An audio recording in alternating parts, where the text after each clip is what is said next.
Welcome everybody to our event tonight, Other Shoes, Other Lives.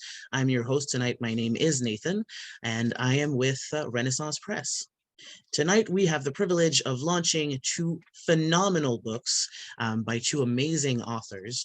We are launching tonight Kerfuffle, a novel that speaks spoof to power by Dorothy Allen Palmer, and Ballet is Not for Muslim Girls by Mariam Pal. So without further ado, I would like to cede the floor to the, um, the owner of Another Story Bookshop, who is our partner in the launch tonight, Anjula. And Anjula will read our um, land acknowledgement. Thank you, Nathan. But I should say I'm not the owner. I'm the events coordinator here. But very pleased to be Apologies. co-hosting. That's okay. Very pleased to be co-hosting the launch for Kerfuffle and for Ballet is Not for Muslim Girls. So I'd like to begin by offering a land acknowledgement. The sacred land on which we operate has been a site of human activity for 15,000 years. This land is a territory of the Huron-Wendat and Petun First Nations, the Mississaugas of the Credit River, and the nations of the Haudenosaunee Confederacy. The territory was the subject of the Dish with One Spoon Wampum Belt Covenant, an agreement between the Haudenosaunee Confederacy and the Ojibwe and allied nations to peaceably share and care for the resources around the Great Lakes. Two Row Wampum says we are going to live on this land together and respect each other's sovereignty. The Dish with One Spoon is an agreement that recognizes that we all live off the same resources. It is hard to eat a collective meal together off a dish with one spoon, hence protocols are put in place to ensure mutual respect and accountability to each other and to the land. Ontario is covered by 46 treaties and other agreements. Today, the meeting place of Toronto is still home to Indigenous people from across Turtle Island. Our intersecting communities are comprised of those native to this land, Indigenous people from other territories, as well as settlers who have come here by choice, force, or otherwise a result of colonialism and imperialism. The Truth and Reconciliation Commission 94 Calls to Actions reaffirms that the treaties with Indigenous people must be lawfully honored. We are all treaty people and are responsible for honoring and upholding those agreements. We are grateful for the opportunity to work on this territory and to share space with all of you. So again, we're so thrilled to be co-hosting the launch for Kerfuffle by Dorothy Palmer and Ballet is Not for Muslim Girls by Mariam Pal. For those of you who don't know us, we are one of Toronto's oldest independent bookshops with a focus on social justice, equity, and diversity. We're located in Roncesvalles, but you can visit us online at anotherstory.ca. Both books are available for sale. Miriam's are coming in due to a supply chain issue just in a few days. And if you're interested, you can come into the store to pick it up. You can also, we're offering outdoor curbside pickup, local delivery, and shipping across Canada. And we're thrilled to announce that both Dorothy and Miriam are part of the Fold Festival, which is a Fold Literary Diversity Festival, which is coming up in May. And both their books will be part of a promotion we'll have for free shipping across Canada starting April 15th.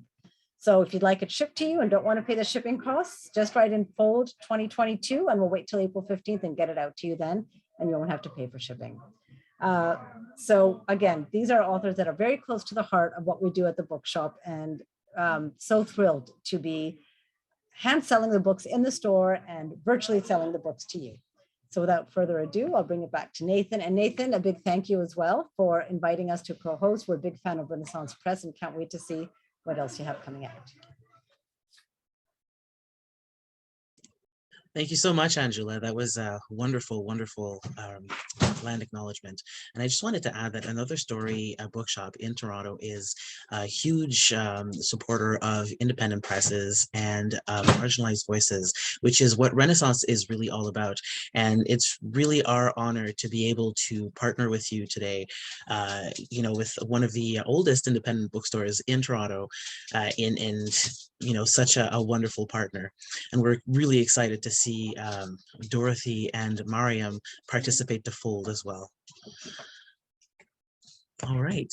I will be posting links to the bookshop, Another Story, in the chat while our authors are reading, so make sure to check those out.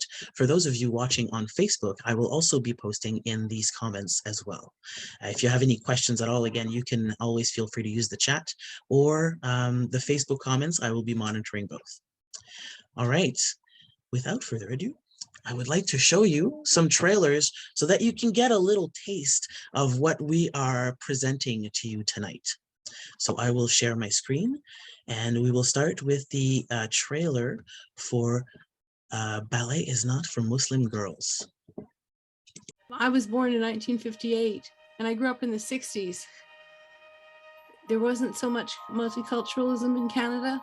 When Canada had a lot of growing to do, it still does, of course. There was just nobody like me in town. My mother was Polish Canadian from Northern Ontario, and my father was from Pakistan. They didn't do things the way other people did. So they didn't put up Christmas lights on the house. They didn't celebrate Thanksgiving. Imagine the conformity. I was the only child in a class of about 20 or 25 students who didn't have turkey sandwiches. Who would have thought that what was in my Barbie lunchbox would have such import that it would cause such a turkey sandwich crisis, is how I thought of it. They didn't want me to go to Brownies, didn't want me to take ballet. Just a whole bunch of things were different about my childhood that made me stand out, I suppose. The story of growing up in Canada is not just one story of somebody who comes from an Anglo-Saxon or a Quebecois background. The story of Canada is the story of people like me who are part Canadian and part Asian, and who grow up still appreciating what Canada has to offer, but who have another perspective.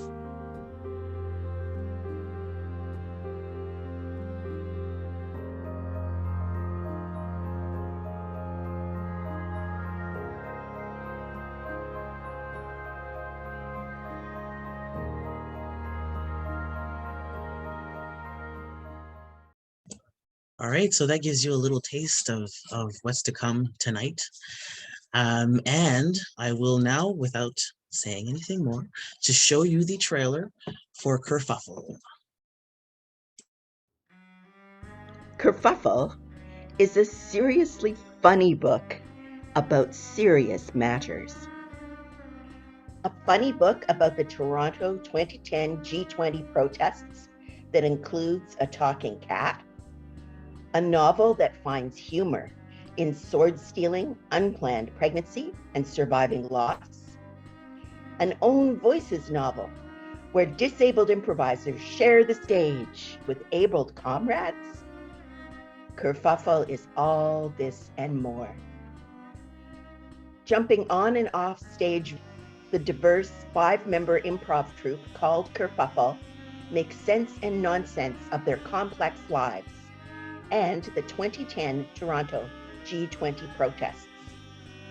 Uncertain which player is her baby daddy, 9 months pregnant Nellie Wolfe wields her crutch as both prop and weapon to hunt him down. She bands with feminist friends to teach the troupe's male members about the responsible use of their members. From hidden weapons to Jesus toast, simmering personal and political secrets build to an explosive onstage reveal. It's an inside anarchy expose of G20's crucible moments. From black balaclavas to a burning police car, to being kettled, incarcerated, and freed to continue the struggle. Satire at its best, it offers both belly laughs and a demand for justice.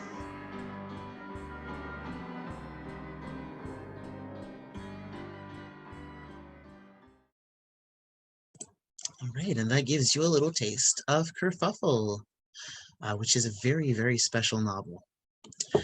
All right, since Kerfuffle is so fresh in our mind, we will start with a reading from Kerfuffle, and I'd like to introduce you to Dorothy Allen Palmer. Dorothy Allen Palmer is a mom of two, a binge knitter, a former English drama teacher, an improv coach and union activist, and now a disabled senior writer and disability activist. Her novel, When Fenelon Falls, Coach House, an adoption disability memoir, Falling for Myself, published by Woolsack and Wynne, were acclaimed by the Toronto Star, the Globe and Mail, and Quill and Choir. She is the winner of the 2020 Helen Henderson Award for Disability Journalism, has served on Fold's Accessibility Advisory Committee, Anne has appeared at Fold, Britlit, The Word on the Street, The Next Chapter, The A-List, and CBC Radio. Reading from her novel, here is Dorothy Allen Palmer. Thank you, Nathan, and thank you to Miriam for sharing this with me. Thank you so much to Anju. This is now the third book of mine that Another Story has so kindly sponsored, and I'm thrilled to have them. Good evening, everybody. Act 1, Friday, June 25th, 2010. Some buildings are as alive as we are. Some live like cats. They purr, they hiss, they get prized and petted or neglected and abused. Gifted with a long view of history, thanks to their more than 9 lives, buildings become wise by staying curious.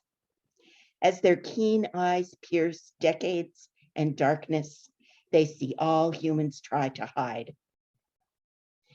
In the dark before dawn, on this steamy June weekend, our red brick, green-eyed Grimalkin, Black Cat Theater, is restless.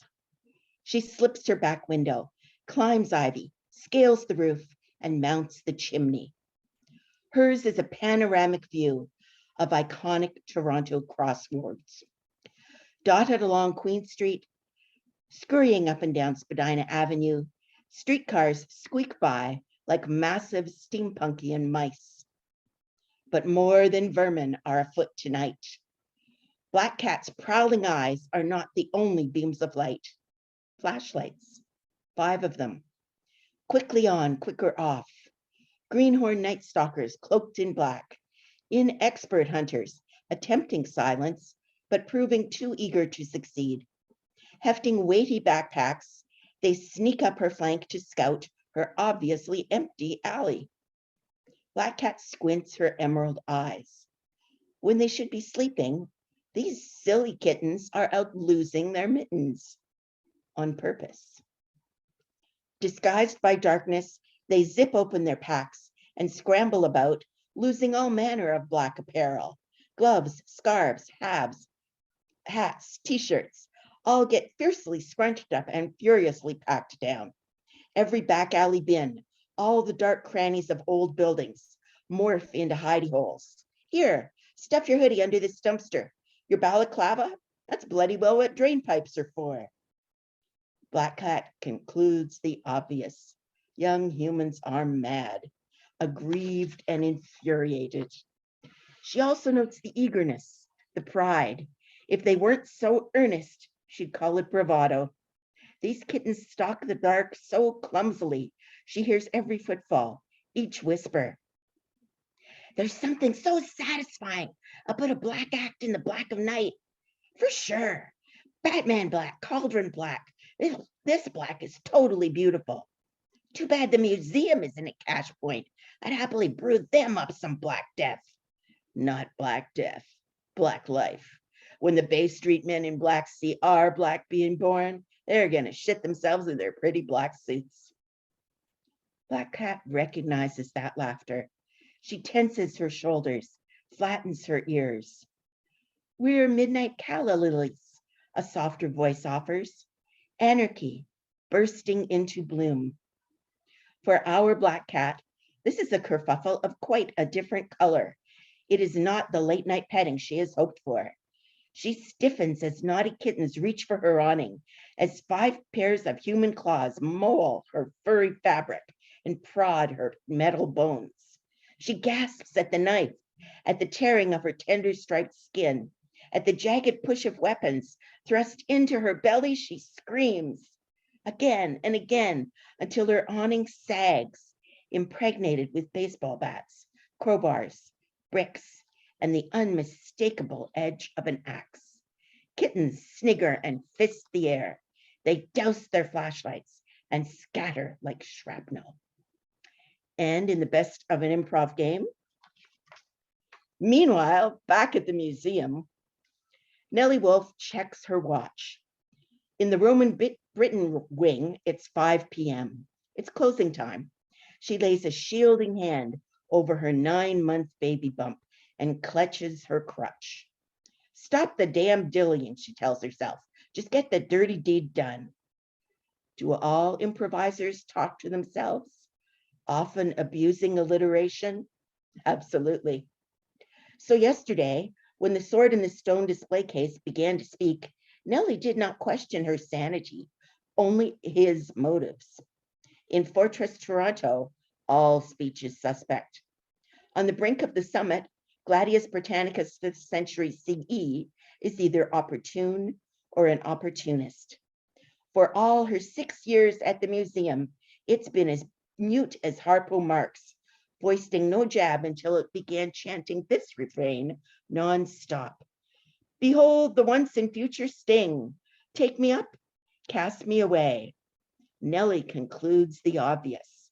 This sword wants to be stolen, wants it bad. She leans in, she listens. In pun and proclamation, its rousing cry is clever. But stealing from any museum is unwise, and pinching an ancient Arthurian artifact that can scream bloody murder is docent suicide. This should, but does not, give our Nellie cause for pause. Thank you.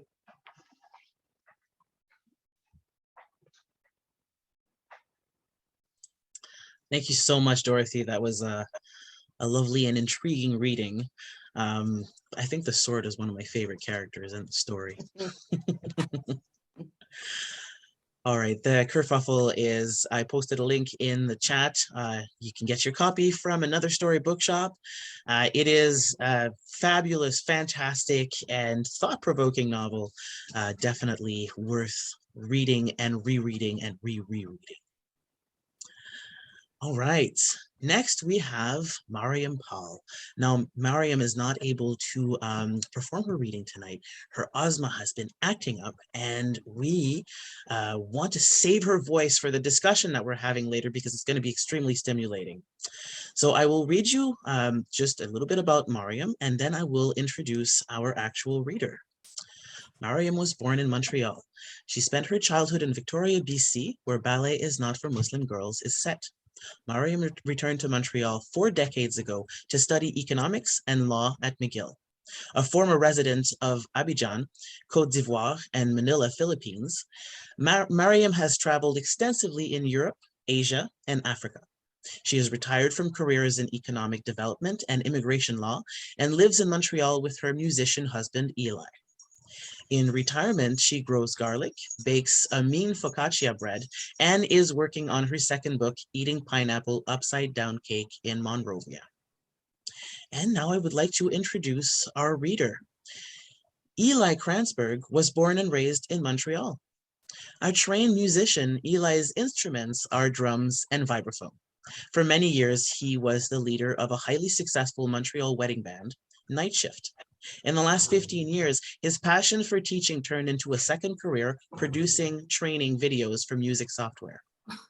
Eli loves jazz and enjoys snacking on focaccia bread while watching reruns of Star Trek, Hogan's Heroes, and Seinfeld. All right, Eli, please take it away. Chapter 8, Bicycles, Birthdays, and Brownies. Despite being raised on opposite sides of the world, my mother, a lapsed Catholic from Northern Ontario, and my father, a Pakistani Muslim, had common core values. Together, they forged a distinctive family culture, cosmopolitan and highly literate, yet often oddly out of touch with the world just outside their front door. The Beatles, Halloween, Thanksgiving were not on their radar. My parents were well-traveled, well-read, and well-rounded. They always knew what to do or say in an awkward situation, or how to choose the right words for a condolence letter. I'm forever grateful for everything I learned from them. But once I started school, it was hard to stem the tide of Canadian culture that flooded in. When I walked out the door every morning to go to school, it was as if I was temporarily shut the door on my family culture, only to step back inside at the end of the day. My parents did a lot of things differently. Others they didn't do at all. Thanksgiving, for example. The turkey sandwich crisis was memorable. How could my parents have known that their indifference to Thanksgiving would result in their daughter being singled out because of what was between 2 pieces of bread in her pink lunchbox? I was the only one, I stopped in between sobs to catch my breath. The only one in my class who didn't have a turkey sandwich. I had my stupid peanut butter sandwich. Mummy dabbed my eyes with the folded handkerchief she always kept inside the sleeve of her sweater. She handed me a glass of water and I gulped it down, warm tears rolling down my face. Yesterday was Thanksgiving. How come we didn't have a turkey? Mummy listened to me and gave me a big hug. I'm so sorry, Mariam. Shall I make you some cocoa? Would it make you feel better? That evening, I overheard my parents talking in the living room. My mother told my father about the turkey sandwiches. We didn't celebrate Thanksgiving in Chapleau, said my mother, referring to the town in northern Ontario where she had grown up. I always thought it was an Anglo-Saxon tradition, something that the Protestants do. Well, Victoria is certainly a bastion of Anglo-Saxon tradition, isn't it? Papa continued. I like turkey. I guess we'd better make it next year for Thanksgiving. Then he laughed and my mother joined in. And so we had Thanksgiving turkey every year. Here's an excerpt from chapter 15, The Boyfriend Club. When I got to my locker at lunchtime Monday, Alistair was leaning against it, a cocky smile on his freckled face. What's up, Alistair? Well, after the dance on Friday, I assume that we're going around now, correct?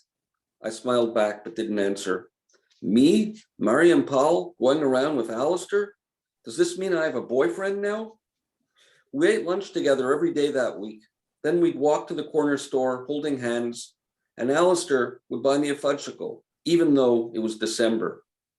Alistair had freckles, was cute, and he was in grade 12. I was in grade 11.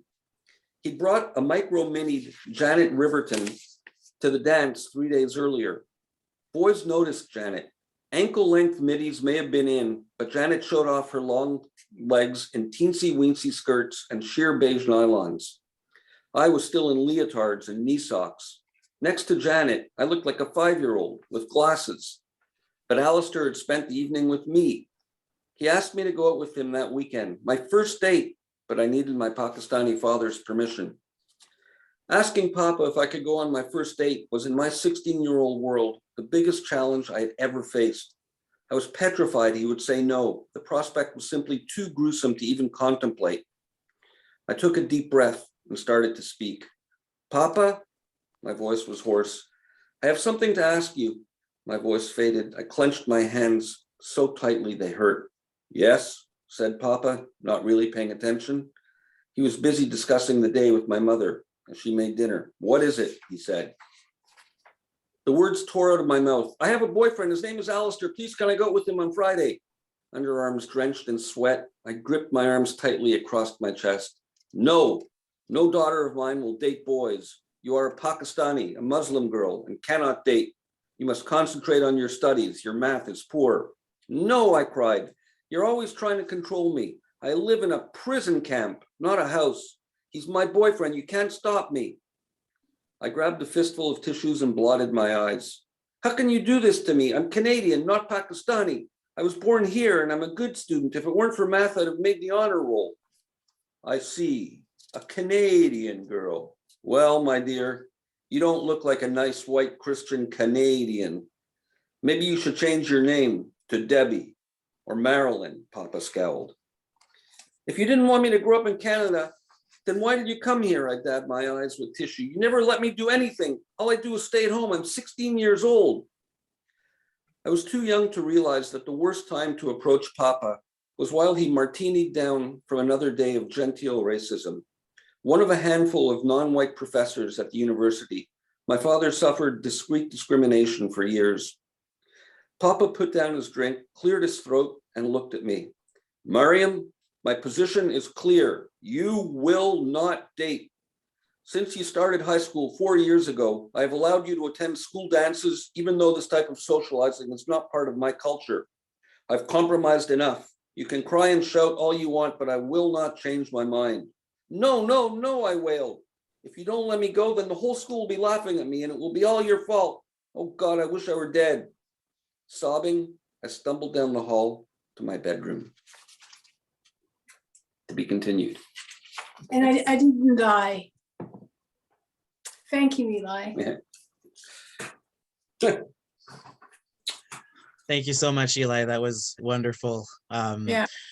these stories, especially the sandwich story, always makes me laugh every time. It's, you know, it's such a very, very you know, a concern that is so huge for a child, you know, just fitting in with your friends and everything.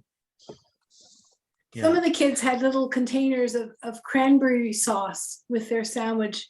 That was even more devastating for me because they sort of made a show of it.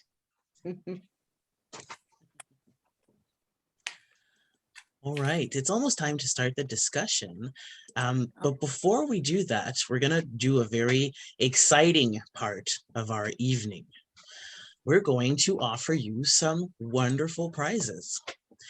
Now, our first prize tonight was handmade by Mariam Powell, and I would like her to show you. So Mariam makes these amazing bookmarks. They're handmade, they're beautiful, they're works of art, and each one of them is unique. And we would like to offer you one as a door prize tonight. So if you're watching us on Facebook, you can use the comments to answer, and I will look at the timestamp of all the comments to make sure to pick the winner equitably across all platforms. All right, our first question to win the bookmark is, and don't answer now, we're gonna say go, and then the third person to get the right answer is going to be the winner. Where is Mariam's father from? 1, 2, 3, go. Third answer.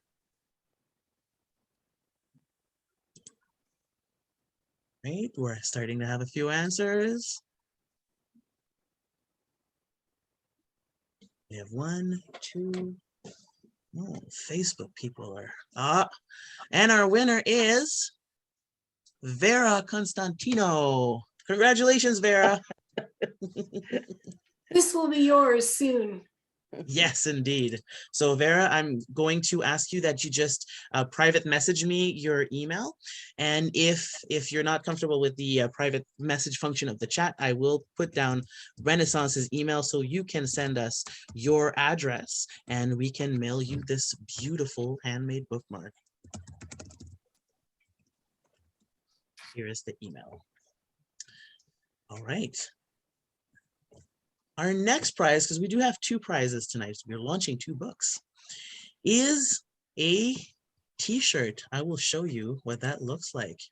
So we've made some t-shirts for Kerfuffle with Nellie standing proud, wielding the sword, and the title. So if you win this prize, you will get to tell me your color and the size of your shirt so that I can make it custom for you. All right. Now tonight we will pick the second answer because I like that you're all very quick on the draw.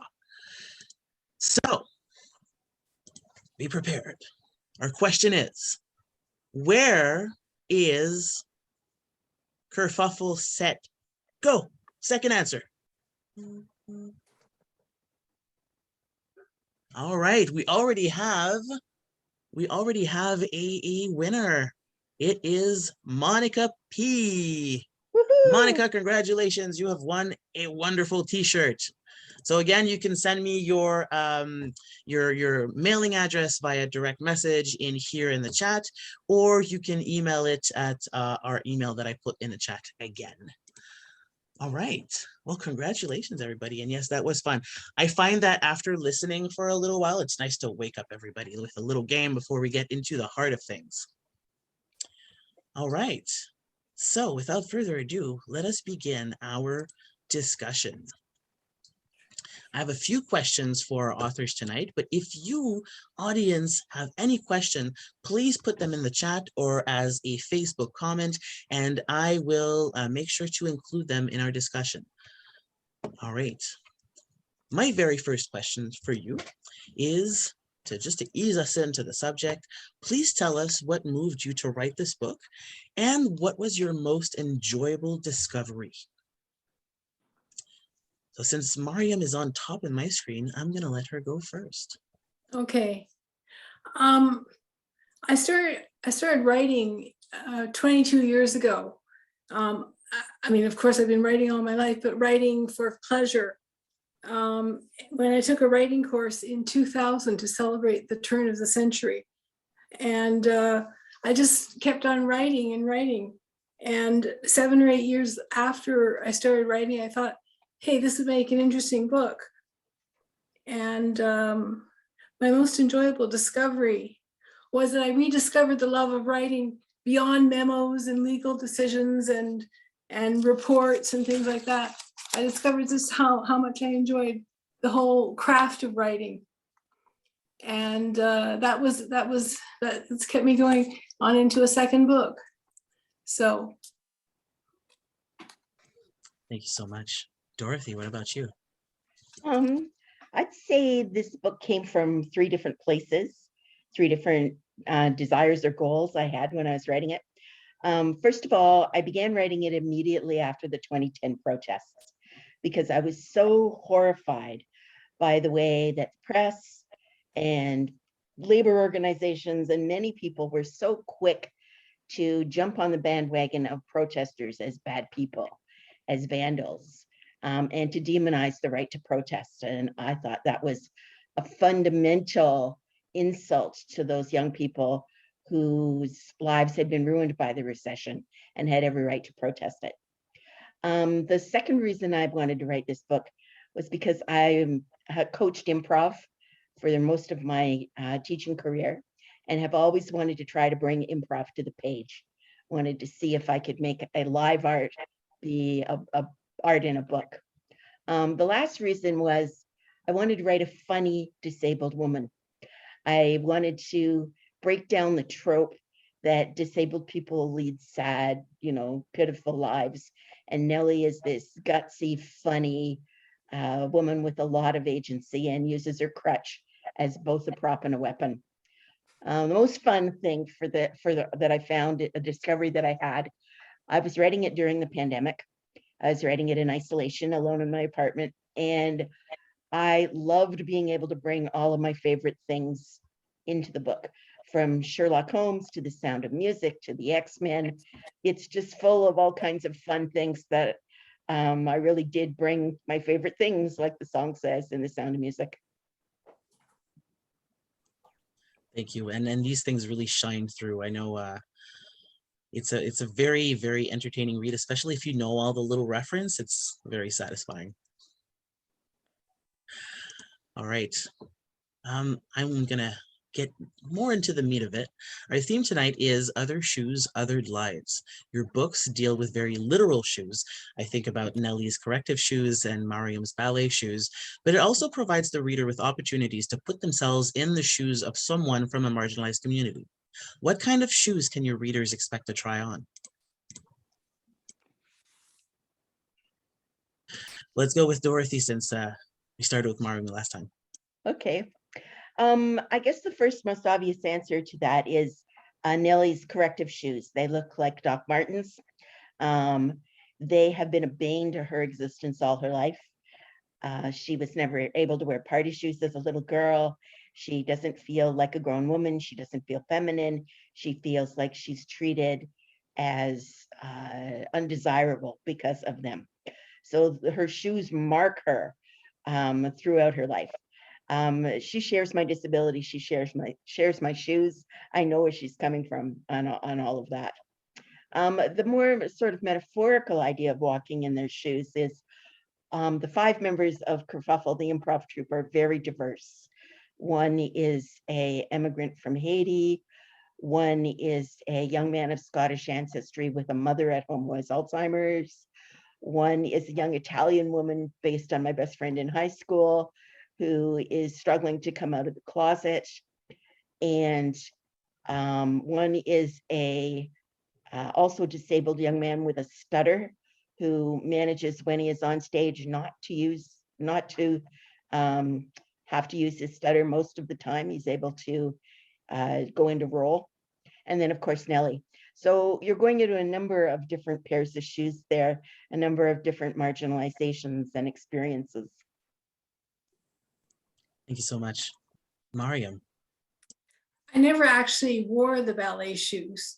So, we really have to speak in a more metaphorical sense. I hope that the readers of my book will be able to step into the world where I grew up. It was Victoria in the 1960s and 70s. There was no multiculturalism, was just not anything that existed, because if you were an immigrant, you came to Victoria from Britain or from Northern Europe. You didn't come from Pakistan. And there was a remarkable insensitivity to people who had a different background. For example, the fact that the principal of my elementary school called me Marilyn for 7 years, all through primary school and all through elementary school. And when I won the citizenship award in grade 7, they didn't even bother to check that they had my name right. They actually engraved my name as Miriam on the plaque. And I got the trophy. I got my own trophy that I could keep, I still have. And then the school trophy, and it had my name wrong. And my mother insisted that we go back to the school and tell them this is wrong. Because if they'd bothered to look in my records, they would have found out that it was Mariam and not Miriam. So my hope is that stepping into my shoes in Victoria, people will realize just how lonely and confusing it was to be in such a minority position. And luckily things have changed a lot in Victoria as well as across this country. Thank you so much. All right, my next question is, you were both born in the 1950s, and obviously the world has gone through monumental changes since then. How do you think this has affected your perspective, and how does that translate into your writing? All right, let's start again with Mariam. I think the biggest influence on my perspective as a person and on the perspective that I needed to have in order to write this book was leaving Victoria and coming to Montreal. That was there was a lot of positive reinforcement in that. In the book, I described coming to Montreal, and all of a sudden I felt like I was in this Disneyland heaven where everybody knew my name. For example, it was like astounding. I met people from the Middle East, for example, or from sub-Saharan Africa, where Mariam is a common name, or Mariama is a version of it, and basically I needed that positive reinforcement of being in a very multicultural environment, which I certainly had at McGill in downtown Montreal, to recover from the alienation that I felt as a child and as a teenager. And then I further reinforced it by choosing to work in international development. And I sold myself to all of my clients as, the next best thing since sliced bread, because I actually had developing country roots, which a lot of the other people didn't have. And that further boosted my confidence and made me, gave me the kind of perspective that I needed, because I needed to be very far away from all that for a number of years in order to see Victoria for what it really was. There really was racism in my neighborhood, and it is a form of racism to continually get somebody's name wrong and to think that coming from India is the same thing as coming from Pakistan. It's not the same. They're two different countries. So it just takes time. Thank you. Dorothy? I just wanted to say that Miriam and I are almost the same age. And Miriam's book, The Scenes of Her Elementary School, took me right back to my elementary school, and just how very white it was and how very parochial it was, even though it was in Toronto. I grew up in Toronto, I was born in Toronto. I realized just a couple of days ago, about 6 blocks from the Kettle in St. Michael's Hospital. And I then moved away, Miriam's journey in reverse. I went west. I lived in Vancouver for a couple of years in Alberta, and then I came back here. And I think I'd echo what Miriam says, that getting away, you can see far more clearly where you come from.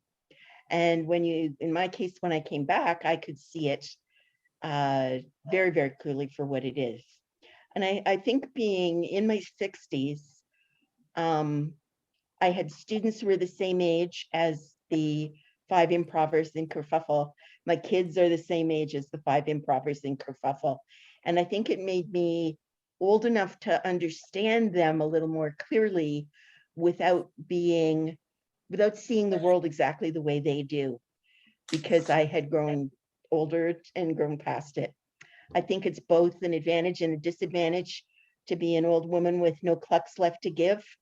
I think that made it really possible to write that book because it's very irreverent. And I couldn't have written it when I was in my 30s and worried about how people would see me. So it's both an advantage and a disadvantage, like you say.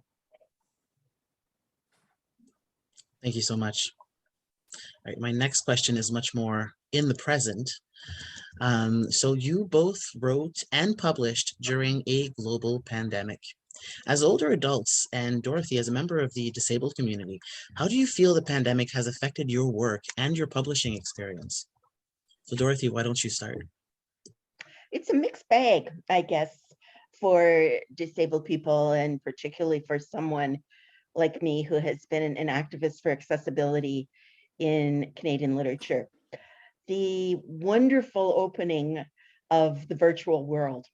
I did an event about a year ago, which had 67 disabled young people from right across the country, including places of young people who could never have attended, obviously due to geography and cost. So it opens the entire world. The sad thing is that able people don't want it opened. And we're discovering that now that Doug Ford has declared the pandemic over, and we are seeing people rushing right back to the same old inaccessible sites that I still can't go to. And some places are doing both a virtual component and an in-person component, which certainly opens up the accessibility and is great. Some places are simply recording an inaccessible building, which isn't any better than it was before the pandemic, as if the lesson where we were all on lockdown and all inaccessible, as if that lesson has disappeared. So I'm hopeful that we'll begin to start taking the lessons of the pandemic a little bit more clearly, so that we all can attend, and that includes all work there and all attend there. Absolutely. I couldn't agree more with all of this. Mariam? Very interesting perspective, Dorothy. Thank you. Thank you for that. I must say that for myself, the immediate shutdown of my life was actually quite good for my writing and for seeking a publisher, because I was basically locked up in my study, making pitches and studying the publishers' websites all across the country. And then I started writing my second book. So actually, I just been, which is almost finished. So the pandemic was good for me because I had nothing else to do. But there was lockdown, curfew, what have you. And so that all I did was write and work on getting a publisher. So for me, it was actually probably I got more done in that two-year period than I would have gotten done had I not had the pandemic imposing all these limitations on my life, funnily enough. And I think there are people who've done various projects, organized the family photographs, or finally written the poetry that they wanted to, or finally started painting as a result of the pandemic. But I see your point entirely, Dorothy. I had not considered that previously. So let's hope that things do improve. Fascinating to see how varied everybody's experience of the pandemic has been. Yeah. Some people have had like entire renaissances of creativity and finding themselves, and others have had mental health challenges, and I think a lot of us have had a little bit of both. Mm-hmm. Yeah. All right. You also published later in life, both of you. What are some advantages and disadvantages to doing so? And how do you think your writing and publishing experience is different for it? Mariam, do you want to start us off? I started publishing later in life, and this is only my first book. I mean, I've written quite a few articles and op-eds and things like that. But I started writing seriously because I finally had time. I mean, I had two careers that were really quite demanding. Working in international development, I was traveling constantly for 22 years. And then I was a member of the Immigration and Refugee Board, which kept me rather busy, conducting hearings and churning out 9 decisions a week. So I just never had time. So, and it was also would have been inappropriate for me to have been writing and publishing as a member of the board. I couldn't do that. So only when I started to work part-time for the board was I able to start concentrating on my writing, and I formed a writing group out of one of the classes I took, and that became the start of what I call my third career. Because I think it's legitimate to call it a third career when you're on your second book. Yeah, I really agree with that. Between being a high school teacher, between being a drama teacher, so I was doing improv and plays, between being my union branch president, going to union meetings, and unfortunately in my board running 3 strikes over the time I was there. I thought when I became a teacher, I would write on the weekend and write in the summer, and no. You're too tired. No, you're way too tired. You're recovering or marking or both.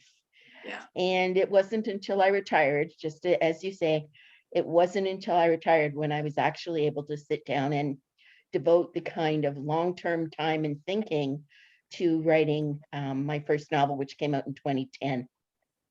But I also think I was at a huge advantage writing about the 14-year-old protagonist when I was in my 50s, because I was able to see it both from the teenage angle and from the mother angle. If I had tried to write that book when I was younger, I wouldn't have been able to do as good a job. I had to be old enough to understand those characters. And I think that's an incredible advantage. I also think it's a certain advantage in that I feel like I have something to represent. Seniors are 27% of the population, and we certainly aren't 27% of publishing. And particularly with so many of our voices disappearing in the pandemic, I think seniors need to be very proud of how old they are and where that experience comes from and how it can be reflected in our work. I long, for example, to see an anthology from inside long-term care homes. I think that's an anthology we should see. And I think that those senior voices need to be uplifted and respected and given a place in CanLit that we haven't had so far. Absolutely. And that would be a fascinating anthology. Really, I'd love to read it. All right, let's talk a little bit about the themes of your books. Both your books tackle themes of division and duality and questions of identity and belonging, from the realities of immigration and belonging to 2 or more different cultures, to the necessity of civil disobedience as a core duty of good citizenship. How are these themes presented in your writing, and how have they impacted your lives? So Dorothy, do you want to start this one? Okay. The 5 different members of Kerfuffle have 5 different views of the protests. One of them, sort of just views it as a liberal parade, and he thinks it's important to side with his NDP fellows and walk in this parade, all the way down to one of them who is a hardcore anarchist and is there to cause some trouble, to make it clear that the destruction of property is nothing compared to the destruction of lives that Stephen Harper and the Conservatives were undertaking during the 2010 summit. So I think it's really, really important that plethora of way of looking at the protests is maintained in my work, that there isn't just one angle on it that's correct, that all of those people were trying from their personal side to figure out their political side. And that really informed my work a lot, trying to have a a diverse cast and a diverse approach to the social disobedience that they were practicing. I also thought it was extremely important to talk about the police brutality, and that became very prescient in a way that really surprised me, not just with the encampments during last summer being forcibly removed, but also obviously the clear hypocrisy that went on with the trucker protests, where they were left alone and allowed to protest and occupy and destroy Terry Fox statues. And the 2010 protesters were thrown in jail and beaten up and harassed and insulted and belittled in any number of ways that led to a lawsuit in which they were eventually compensated. So I think all of that was really important to include, both from a personal and a political approach in the book. Absolutely. Mariam. I think my book presents the theme of duality through all the examples and anecdotes and stories that I tell, like about, about me wanting to take ballet lessons. There's a whole chapter on my relationship to Pakistani clothing, the ongoing theme of my relationship, my love of Pakistan, but my love of Canada, and the issues that I had with my name being mangled, to name just three. And my parents also had duality in their approaches to life. Like my father's whole attitude towards his martinis, that comes to mind. And so that's how I try to show the duality, is through the examples and the real life examples that I remember. Now, it had a major impact on my life because I decided to take that theme of duality that seemed a weakness when I was younger and turn it into a strength. And so that's when I would apply for jobs in international development, I always emphasized my connection to the developing world. And so my first job was actually with the Canadian International Development Agency in Pakistan as a grad student. And I always put that side of me forward, put myself out there as somebody who had a perspective that not everybody else would have. And that helped me a lot. And the same thing with the Immigration and Refugee Board.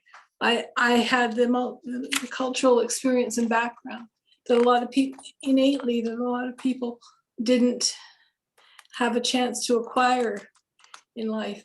Oddly enough, one of the questions they asked at the interview, and this is in my book, was that whether or not I'd ever dealt with people from a different culture. And I'm going like, what different culture? Like, I've been kind of on the outside looking in my whole life. The only other person I know who comes from the same background as me is my sister. That was it. It was a standard question because most of the people they were interviewing did not have the kind of background I had. So, I think it became a strength, and it's very, very much a part of me. I think my husband would agree. It's very much a part of who I am.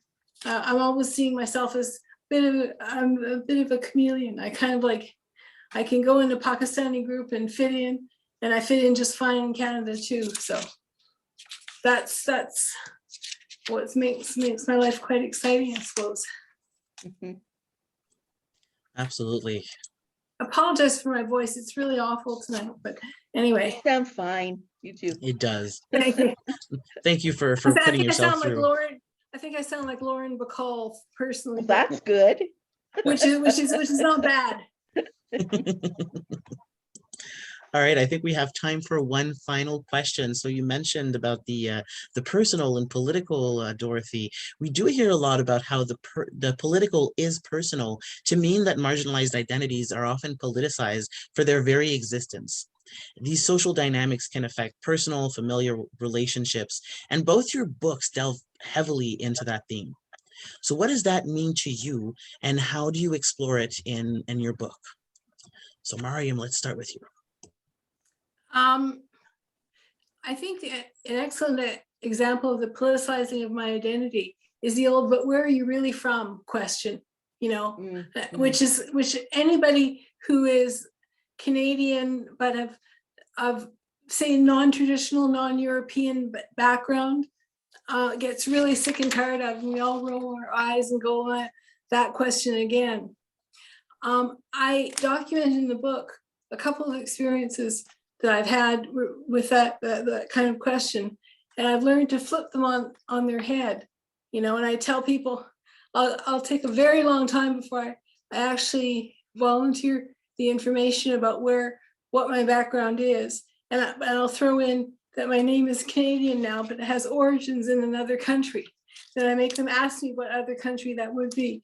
Then I mentioned that my mother was born in Northern Ontario, and I mentioned I was born in the Royal Victoria Hospital. And then finally, after 5 or 6 questions, they get the answer that they're looking for, which is that my father came from Pakistan. And, you know, and, but I always point out that Paul is a Canadian name now, has its origins in Pakistan, just like Tremblay or Macintosh has their origins in France and in Scotland, all perfectly legitimate places to come from. And I also point out that we're all immigrants here, you know, that's the fact of it. And then the other politicizing of my identity question that I get all the time is, you know, I'm asked, what kind of a Muslim woman are you? Because you're not wearing a covering on your head, you know, and I love to debunk these kinds of myths.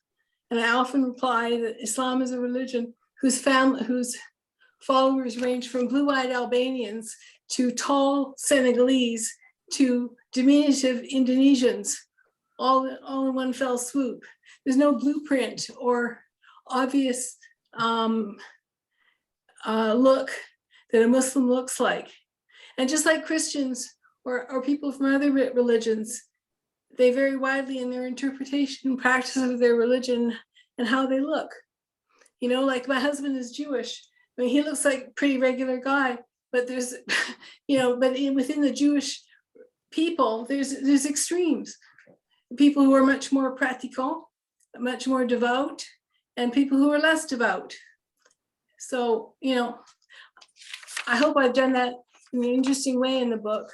There's some interesting stories about all these politicizing of identities and people who feel they have a right to say what they think your identity should be is something I find most extraordinary and most arrogant, really. Yeah, to pick up on that, Nellie experiences a lot of people trying to write her narrative for her, a lot of people trying to tell her what they think her identity is and should be and how she should behave as a disabled pregnant woman. There's this scene on the bus on the subway, where nobody gives her a seat and they all just look at her like, you have no right to be pregnant. You have no right to bring a disabled baby into the world. Or they look at her with great pity, like, you poor thing, you must have been attacked because no real man would actually want to sleep with you. She gets comments like this all the time because the narrative in their head is that she is either in it for the money, in it for the baby bonus, trying to deceive people, because there's this long held trope that disabled people are all faking it for the money, or she's pitiful and mentally incompetent and therefore the object of their pity. Those are the only two narratives that disabled people are allowed. And she sits right in the middle, pregnant, young, and nothing wrong with her at all, and refuses that narrative and refuses to let other people write it for her. And I think that's the strongest way in the book, where the personal is political and the political is self-defined. Absolutely, 100%. This is the first time that it's ever happened in the history of launch events. It is exactly 8 o'clock. We are just rounding up our discussion. This is impressively well timed. No questions from the audience? No questions for the audience so far. I did look on Facebook as well. Let me take another look. No comments on the Facebook either. I guess everybody was just riveted by your answers. Exactly. Yeah. Well, thank you so much, everybody. I want to thank Dorothy and Mariam from the bottom of my heart for writing such lovely, wonderful books, for having this fascinating discussion with us tonight. I hope everybody is going to pick up a copy, and make sure to pick yours up from another Story Bookshop, who I want to thank also so much for partnering with us tonight. Thank you, Anju, for that lovely land acknowledgement at the beginning and for wanting to do this with us.